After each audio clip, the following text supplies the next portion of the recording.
देशातल्या 5 राज्यांच्या मोठ्या विधानसभा निवडणुका नुकत्याच पार पडल्या.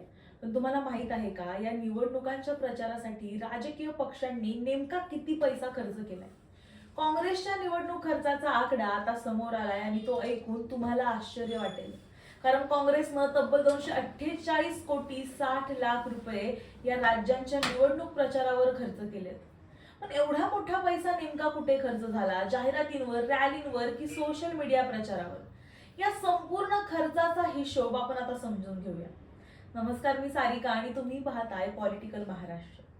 आसाम, केरळ, तमिळनाडू, पश्चिम बंगाल आणि पुदुचेरी या 5 ठिकाणी निवडणुका जाहीर झाल्यापासून म्हणजेच 15 मार्च ते 6 मे या कालावधीत काँग्रेसनं हा खर्च केला.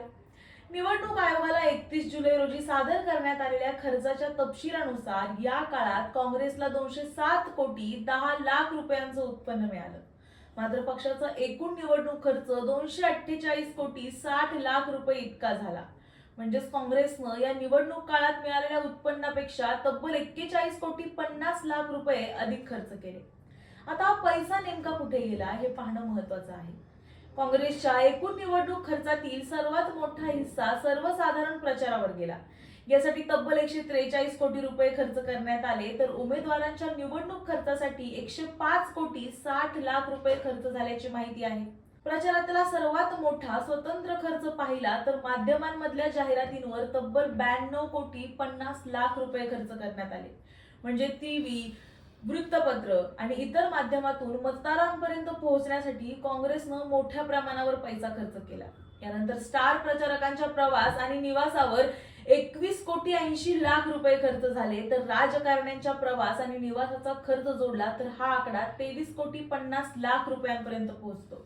जाहीर सभा, मिरवणुका आणि रॅलींसाठी 8 कोटी रुपये, तर बॅज, पोस्टर्स, कटआउट्स आणि बिलबोर्ड सारख्या प्रचार साहित्यावर 11 कोटी 50 लाख रुपये खर्च झाले. सोशल मीडिया आणि व्हर्च्युअल प्रचारासाठी काँग्रेसनं 6 कोटी 80 लाख रुपये खर्च केले. याशिवाय निवडणूक सर्वेक्षण आणि प्रचाराशी संबंधित कामांसाठी 4 कोटी 80 लाख रुपये, तर उमेदवारांच्या गुन्हेगारी पार्श्वभूमीशी संबंधित बाबींवर 3 कोटी 20 लाख रुपयांपेक्षा अधिक खर्च झाल्याचं सांगण्यात येतं. आता काँग्रेसच्या केंद्रीय मुख्यालयानं राज्यातल्या पक्ष युनिट्सना किती पैसा दिला तेही पाहूया. केंद्रीय मुख्यालयाकडून आणि केंद्रशासित प्रदेशातील युनिट्स मार्फत उमेदवारांना एक रकमी स्वरूपात 83 कोटी 20 लाख रुपये पाठवण्यात आले. यामध्ये सर्वाधिक 55 कोटी 10 लाख रुपये केरळ काँग्रेसला देण्यात आले.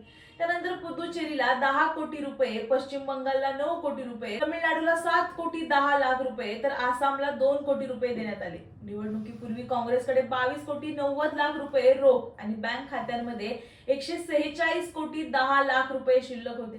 निवडणुका संपल्यानंतर रोख रक्कम जवळपास तशीच राहिली. मात्र बँक खात्यातील शिल्लक जवळपास 45% घटून 80 कोटी 60 लाख रुपये झाली. म्हणजेच 5 विधानसभा निवडणुकींच्या प्रचारात काँग्रेसनं 248 कोटी 60 लाख रुपये खर्च केले, तर या काळात पक्षाला 207 कोटी 10 लाख रुपयांचं उत्पन्न मिळालं. त्यामुळे खर्च आणि उत्पन्नामध्ये 41 कोटी 50 लाख रुपयांची तफावत दिसून येते. तमिळनाडूला 7 कोटी 10 लाख रुपये, तर आसामला 2 कोटी रुपये देण्यात आले. निवडणुकीपूर्वी काँग्रेसकडे 22 कोटी 90 लाख रुपये रोख आणि बँक खात्यांमध्ये 146 कोटी 10 लाख रुपये शिल्लक होते.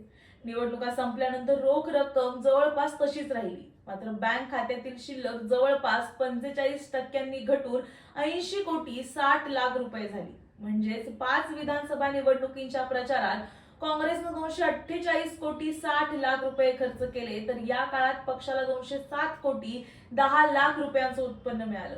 त्यामुळे खर्च आणि उत्पन्नामध्ये 41 कोटी 50 लाख रुपयांची तफावत दिसून येते. या संपूर्ण आकडेवारीवरून एक गोष्ट स्पष्ट होते की निवडणूक जिंकण्यासाठी मैदानात उतरलेल्या राजकीय पक्षांसाठी प्रचारासोबतच मोठ्या आर्थिक व्यवस्थापनाची सुद्धा गरज असते.